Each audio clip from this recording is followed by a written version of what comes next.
Follow Paddy Power on Snapchat. The username is @ThePaddyPower, and we promise there won't be any boring snaps about gigs, the weather, or the gym.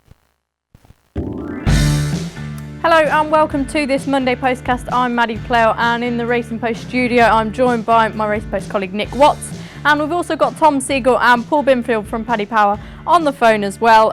We're going to have a look back at the weekend in a moment, but first off we've got the Greatwood Gold Cup at Newbury to look forward to, which I know a lot of people are anticipating in Cheltenham at this time of year, but plenty of good horses have won this race in the past. Izio, Madison de Burley, Big Fella Thanks and Pash de Polder, to name a few. Paul Binfield, you haven't got any betting on the race at this stage, have you? But have you got any thoughts on who you might think turns up favourite? Well, no, I haven't really, Maddie. No, we're going to have it priced by 5 or 6 on Monday evening, hopefully, for early punters. I've had a quick look through the entries, and one that grabbed me, I've always liked this horse, is Cold March for the Harry Whittington squad. Third on seasonal debut at Taunton in January, and I think the horse will come on a lot. Okay, that's very interesting. Paul Nicholls has won 7 of the last 10 runnings of this race, and he's got a few in it this time. Any of them catch your eye? Yeah, you've hit the nail on the head there. The first in when you're looking at this race is the Nicholls team, because he's got they're in fantastic form. He had a 4-timer at Fontwell yesterday, for one thing. And it's a race he always targets. Since the balance of power has kind of shifted away from him slightly at the huge Cheltenham races, he's made a habit of kind of farming these kind of races that are very valuable in their own right, and good prizes to win, but not necessarily from the top echelons of the game. So yeah, whatever he runs will be interesting. Sam Ettigal is the one that caught my eye. He's won it before. He's offered £2 lower mark now. And he's come back this season. He had a bit of an absence, but he's come back and he's run some good races. He was placed in the Grand Sefton. He ran him over 3 miles at Sandown last time on really heavy ground. That was what the race that Ballydyne won. It's probably a bit too much for him that day. So he's back over his regular trip.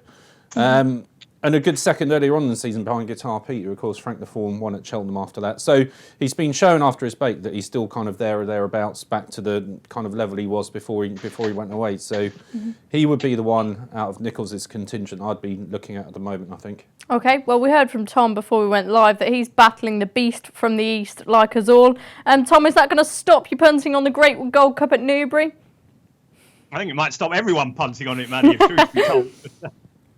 But I like the race. I've always liked the race. Obviously, Nick's highlighted Paul Nicholls there. I thought Adrien Dupont was quite interesting of his, actually. I thought he went far too fast against Coney Island that day at Ascot. But he's been running against his he's had his last 3 novice chases are against Willoughby Court, Coney Island, So Royale. And everyone's talking about them as potential Cheltenham winners. So I thought he was quite interesting back in handicap company.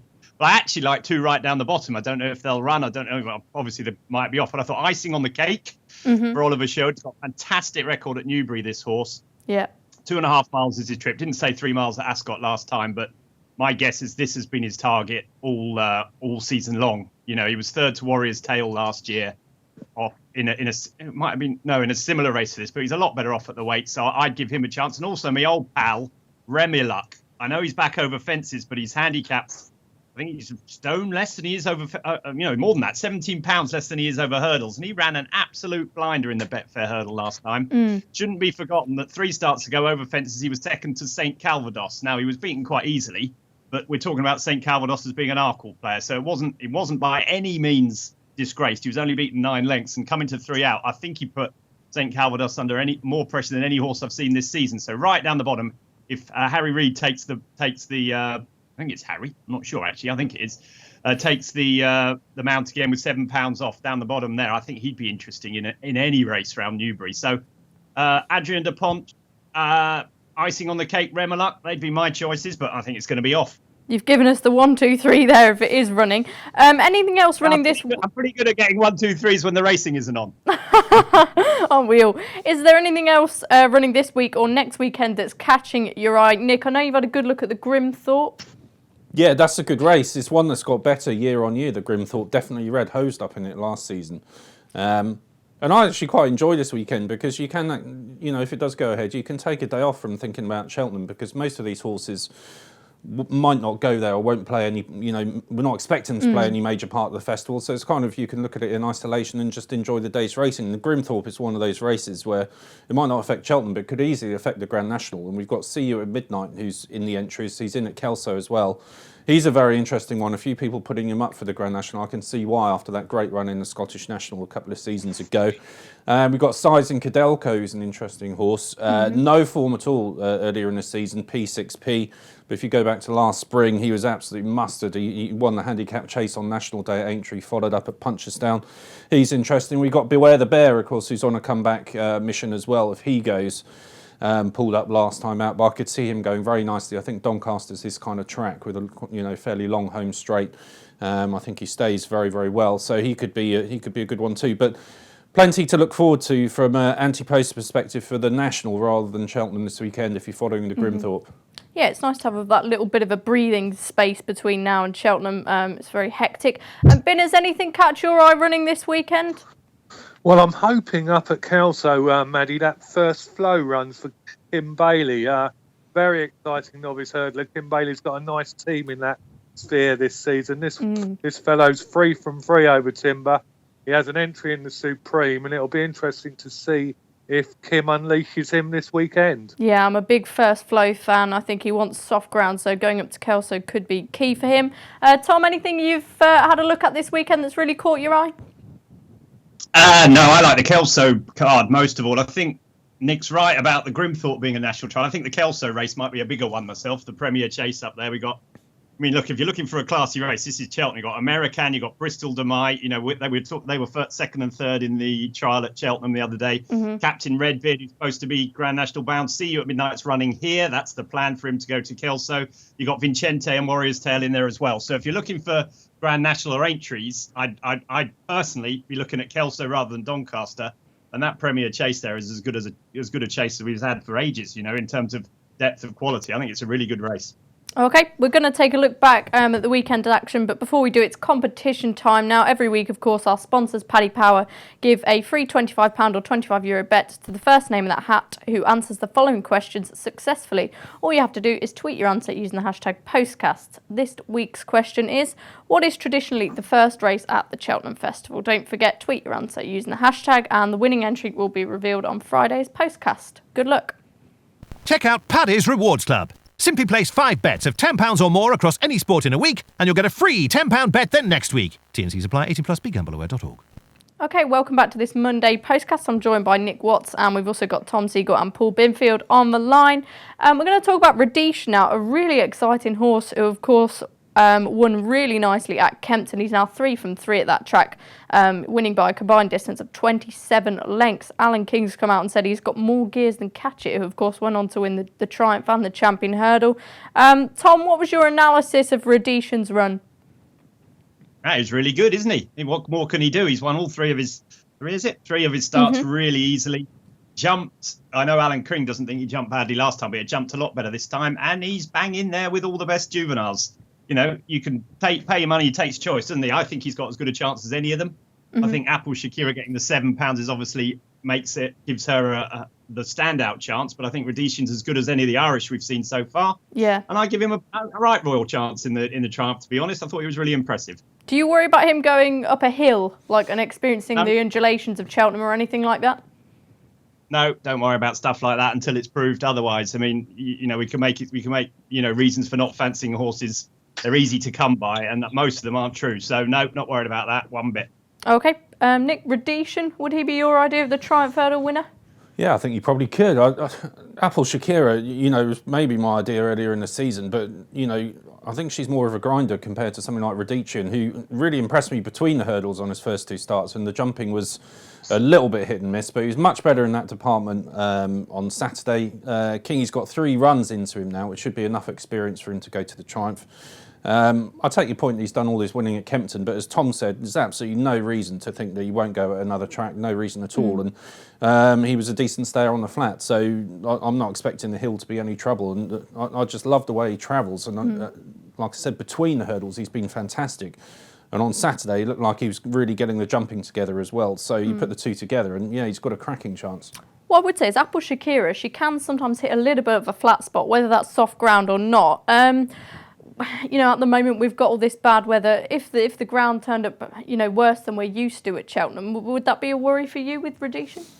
It might sway things in Apple Shakira's favour a little bit because she's been there in bad ground and on horrible wet days at Cheltenham and gone and done it. So possibly, but I mean, I wouldn't want to second guess the weather at this stage. I mean, who'd have thought we'd be getting this, what we're getting this week? So, I think we've got to take stock once this is done and dusted, and then you can start looking at the long range forecast a little bit. But I wouldn't make any hard and fast guesses at all about the weather at this stage. It normally comes good, unless there's an absolute deluge on the week of Cheltenham, which can sometimes happen. It's normally good to soft ground and a level playing field for most of them. Yeah, okay. Binners, how did the punters react to Radishan's win? What price do you now for the Triumph? Well, he's 5-1 from 10-1 now, Maddie. Second favourite. Apple Shakira 5-2 at the front of the market. Then it's 6 Mr. Adjudicator, 7 Stormy Island and Far Class, and we've got 8-1 Bar. Okay. Moving on now to Q Card, of course. Originally, it was reported that he was going to run in the Gold Cup. Now, connections have said it. No, he's definitely going for the Ryanair, a race that he's won before, where he's not had things go his way in the Gold Cup. An incredibly tough run behind waiting patiently in the Ascot Chase last time. Do you think they made the right decision? And what chance do you give Q Card in the Ryanair, Tom? I think they probably made the right decision because I still think the jury's out about him over 3.25 miles around Cheltenham. Mm-hmm. So, yes, I do give him a chance. Yeah, I mean, we must have had a really hard race. So that's the thing that I've got against my negative about him in the Ryanair. I just thought they went so hard for so long. He'd had a break. Horses with that sort of type of profile don't tend to come out and run brilliant races at Cheltenham. So that would be my negative against him. But he's a brilliant horse and I'd love to see him win. So I'm not ruling him out by any means. And I don't know what price he is now, Binners, but I don't think, I think he's got a better form chance than the price you're going to give us right now. Well, he's 8-1, bearing in mind we're non-runner, no bet, Nick, and I take on board all your good points. Okay. What's anything to add on Q Card? He's come back from hard races in the past. Would you be in agreement with Tom? Yeah, I think they made the right choice. I think 3 miles 2 might be a stretch for him at Cheltenham. It will be tough in the Ryanair, as Tom said, because it's such a good race. And I've long fancied Fox Norton for this, so I'm not gonna change my mind on that. If he comes back to his best, then I think he's got a very good chance. But I wouldn't rule out, even if Q Card didn't win the Ryanair, I don't think it's maybe the end of him because he could still go to Aintree, and I'd quite fancy him to win that bowl race where he's won so nicely in the past. That with the small field could be just up his street and a lovely final swan song for him. So even if he doesn't do it in the Ryanair, it's not necessarily the end for him just yet. Yeah, we've got to make the most of him whilst we've still got him. Binners, could you just give us some of the other contenders for the Ryanair? How do you bet from the top, just so we get an idea of the market? Yeah, I think I called Tom Nick by mistake earlier. I apologise. Oh, you don't want to be doing that. Definitely don't want to be doing that. 5-2 Underso, 7-2 Duvan, 4-1 Fox Norton, Min and Waiting Patiently, and then it's 8-1 Q Card together with Top Notch. I think they're making a mistake, Maddie. I think if they don't go for the Gold Cup, which it looks like they're not going to, they'll never know about the last couple of years, and I think in future years that they'll regret not going for the blue ribbon. Oh, I don't know about that. I think the last 2 years when he's looked beaten at the time, hasn't he? But fair play. It's good to have some balance there. Moving on now to the Dove Cup winner, Global Citizen. He was really impressive. What do we reckon on his chances of doing the Imperial Cup Cheltenham Festival double, of course? Binners, I'll go to you first. What price is he? Have you got any price for the Imperial Cup or anything at Cheltenham for him? Yeah, we do have prices for the Imperial Cup, Maddie, but I don't think, from what I've been reading, he's going to go for the race. Okay. I believe now that the county hurdle is on the table. I personally would like Ben Pauling to stick with what he said on Saturday after the race, that this horse will really be suited by Aintree. Ben Pauling is one of those trainers that I think he's really patient. He's been taught by the best in Nicky Henderson. He was an assistant with him for 6 years. I'd like to see him stick with Aintree and go for one of those top-class novices hurdles in Liverpool. Yeah, I quite like the sound of that. Of course, Global Citizen, a full brother to a hairbreadth, who Ben Pauling also trains. Unfortunate news earlier that we heard that Willoughby Courts had a bit of a setback, so that's desperately sad for him. Nick, Global Citizen, where would you aim him at? Well, the clue was in, as what Paul said, what was revealed after the race, that they're thinking about Aintree. That would seem a good spot for me. It's not all about Cheltenham. That's what we've got to remember. And if a horse if you can be patient enough to wait for Aintree, there's some really good prizes up there, Grade 1's top prize money as well. So, if that's the way they're feeling with him, why change? Why kind of shoehorn Cheltenham into it? If your original thought was Aintree, go to Aintree, go and get a nice prize up there. It's just as good. I understand what you're saying, but at the same time, if you've had an impressive winner and you think you could have a good chance in the county, then I don't know, maybe they should. Tom, what do you think of Global Citizen? Go run him. These horses are there for running, both. Maddie. I mean, there's a month before Aintree. Run him in the camp. Run him in anything you like. Just get him out to Cheltenham. Yeah, I mean, it was ridiculous. I didn't go to Kempton on Saturday, but I watched those horses run around after racing, Bouverdare and Might Bite, and it was pathetic. They just cantered round for a mile and a half, and we all sit there going, "Oh, that'll done their Cheltenham prospects a world of good." What a load of nonsense! They could run around my garden and done the same as they did there.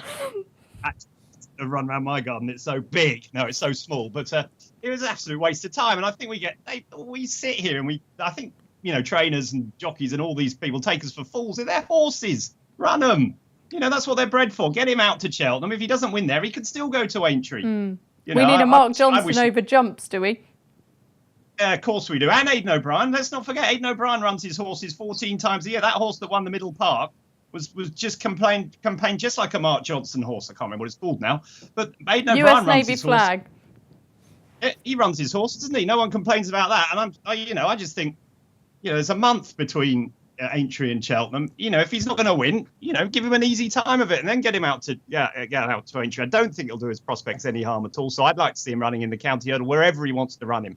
But he's a good horse and he should be running. Do you think he'd win the county hurdle, or how seriously are you taking this horse? He's a good horse, but it's a big different step up in class from winning a small field Kempton novice hurdle in it was a decent time. It wasn't a brilliant time, to going and winning a county hurdle with 29 other Willie Mullins trained horses breathing down your neck from the word go. I think he'd have it on his plate to win a county hurdle, to be honest, but I can't see any reason why he wouldn't run. And now, why do you think that Ben Pauling's improved him so much? As I mentioned, he's had the brother a hairbreadth, but it's quite remarkable that John Joe O'Neill couldn't win 2 maiden hurdles with him, and now he's looking like the second coming for Ben Pauling. What do you think the reason for that is? Well, let's not forget, he ran him against on the blind side on his first run over hurdles for John Joe O'Neill. Did win two. He won a point to point, didn't he? And then he won a national flat race, a bumper, didn't he? So yeah. I don't know. He bumped into a good one first time out. Maybe he wasn't fit. Maybe he wasn't ready. Maybe the trip was too far. 2.5 miles for starters. Then obviously it was a bit disappointing at Huntingdon afterwards when he got beaten by Tom George's horse. But he didn't disgrace himself, and he's just probably found his different change, different set of circumstances, and he's come to himself. So I don't think it's a slight on John Joe O'Neill at all. I just think that sometimes these horses just find their sort of niche at the right time, and I think that's probably what's happened. Okay, so you've heard it here first. Tom says you should just run them everywhere all the time, and there should be no excuses. We'll join you after this quick advert and talk about the lads' eye catchers then. Success ain't earned, it's bought. That's why at Paddy Power, we paid the big bucks for the best tech nerds in the world to develop our new, fastest ever app. Download the new app from the App Store or Play Store now. 18+, begambleaware.org. Okay, welcome back to this Monday Postcast. As promised, we're going to speak to the lads about their eye catchers over the weekend. Nick, I'll go to you first. I thought Bellshill was very impressive in the Bobby Joe chase. He won on the bridle, didn't he? And it was a good comeback from him. It was a long time off the track. I see after the race they're talking about the Irish National for him. I don't know. He's in the Aintree National as well. He's quite well weighted in that. And, I don't know if I'd run him at Aintree or Fairyhouse. I don't think there's much difference in terms of how difficult they both are to win, because they both got big fields. They both get their shares of forders and trouble in running, that kind of stuff. So although Bellshill hasn't had much experience, I don't see much difference between slinging him in at Fairyhouse or putting him in at Aintree either. He never runs well at the Cheltenham Festival, so I'm glad they're kind of not talking about sending him there. He's been there a few times and doesn't seem to like it, but he's a very, very good horse. He's won, I think, 3 or 4 Grade 1s in the past, and I thought that was a really nice comeback from him. So one of these big staying chases, whether he goes to Fairyhouse, whether he goes to Aintree, I think you'd have to come onto your radar. I get the feeling that perhaps although, Marlow Beach was a non-runner, it wasn't that great a race, that Willie Mullins was a bit surprised. I feel like he left quite a lot to work on with him. So it'd be interesting to see how much he can improve. He'll still be quite a good yardstick though, Genie in a Bottle. Isn't a bad horse of its type, and went off a short price to win the 4 miler last season, went for the, I think he was only 10 to 1 to win the Hennessy or the Ladbrokes Trophy, whatever it is now in November. So I don't think it was, a bad effort from Bellshill at all to beat him as comfortably as he did. Yeah, okay, so Bellshill is what's his eye catcher. Tom, anything you're particularly interested in? I thought Kustar Sivola was really impressive at Exeter on Friday. He jumped much better than he did at Cheltenham. I think the ground might have been too heavy for him at Cheltenham. Trip maybe a bit short. I think going up to 3 miles on better ground in the Ultima. Now, obviously, he's probably go up £10 for winning easily at Exeter the other day. But I think he's a really good, progressive young chaser who's probably still got plenty in hand from the handicapper. So I thought he was interesting as far as one of the handicaps go. And I thought Little Rockefeller ran a really great race yesterday at Fontwell. I love that horse. One of my favourite horses in training. I thought he tried really hard once again. He looked to me like he would improve more than Old Guard for that run. They sent him on quite quick. I think he'll run really well again in the Turtle, provided the ground isn't too heavy. So, as far as Cheltenham goes, I'd have those two down as potential horses that will run well next March. Brilliant. He's a hugely popular horse, this Little Rockefeller, and it's not hard to see why. Binners, anything for you? Well, I'm going to go off the radar a bit, Maddie. I think flat fans get a bum deal of it this time of year. So I'm going to go for a horse called Feisty Katerina. She's trained by my good friend, the Curragh Conjurer, Brendan Duke. She finished 5th in a maiden at Dundalk on Friday night, beaten just over a fag paper for 4th. And I believe the track at Dundalk's riding really fast this year. Back in a good to soft on turf in Ireland at the beginning of the season. I think she'll be very interesting indeed. Okay, nicely done. On Tuesday, Patrick Mullins is going to be joining us for our latest Cheltenham Anti-Post Postcast. Of course, then we're looking at the Arkle and the RSA, 2 really intriguing contests. Footpad, one that we'll definitely be wanting to talk about then. Binners, can we have betting on both of those races? And then I'll ask each of you for your picks on those 2 as well, just to finish us off. Yeah, well, Footpad is 5-4 favourite for the Arkle, Maddie. Then we go 11-4 Petit Mouchoir, St Calvados, 11-2, 7 So Royal, and 10 Brain Power.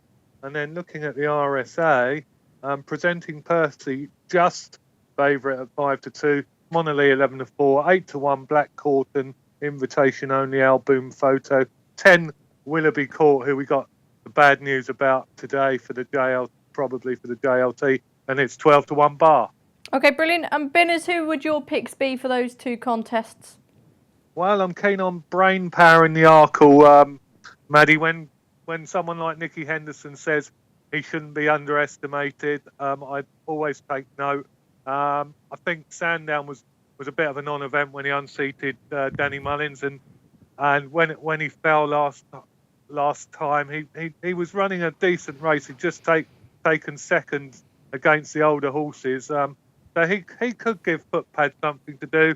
And then in the RSA, Alboom Photo, second to Monolith last time, stepping up to 3 miles. I think that will help that horse. My one reservation would be if it came up slightly faster.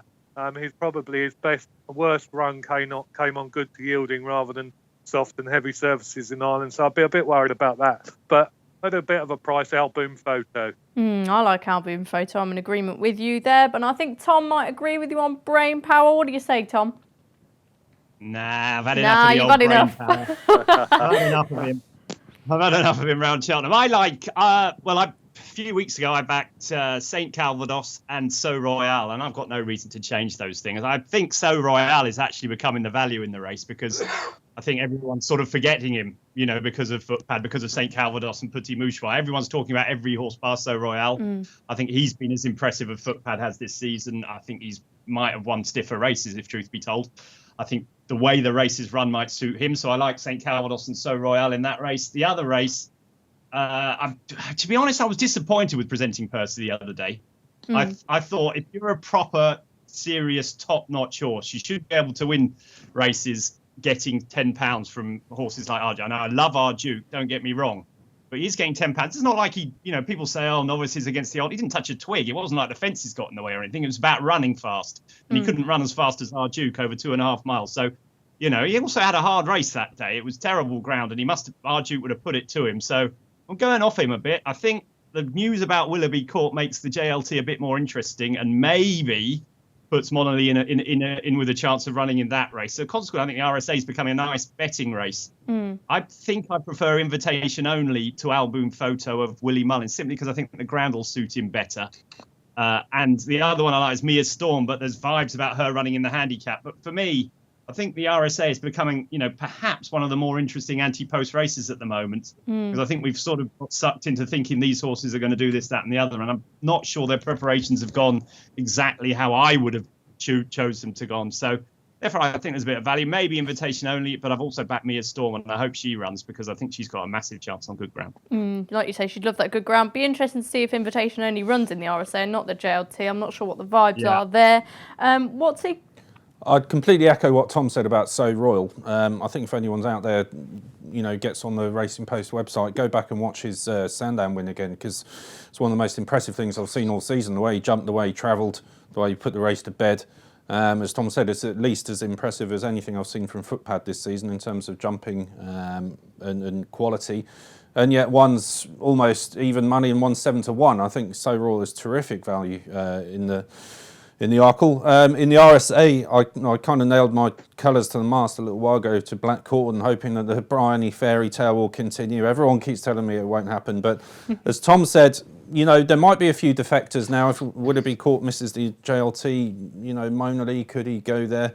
There might be a few others who switch. I think, Black Cauldron is definitely going to go for the RSA. He's just won 2 Grade 1, Grade 2 in successive races. I think he'd be a very dangerous horse to underestimate. And I'd also echo what Tom says about Presenting Percy. He would be a real outlier if he won this race because simply he's had an unusual preparation. He won a 3 mile 5 handicap chase a few starts ago. Then he's gone to Grade 2 hurdle at Gowran, onto the Red Mills chase. Last time out, it's a very unusual preparation. He hasn't been hidden. He's been given some tough tasks. Whether he showed his hand too much before the festival, who knows? But I'm with Tom, going off him slightly, but I've always been a Black Cauldron fan, so there we go. And Paul Nicholls, of course, in form after saddling all those winners yesterday. Okay, that should about wrap us up for today. Don't forget to rate and subscribe to the Postcast on iTunes, and be sure to join us tomorrow for that Anti-Post Postcast.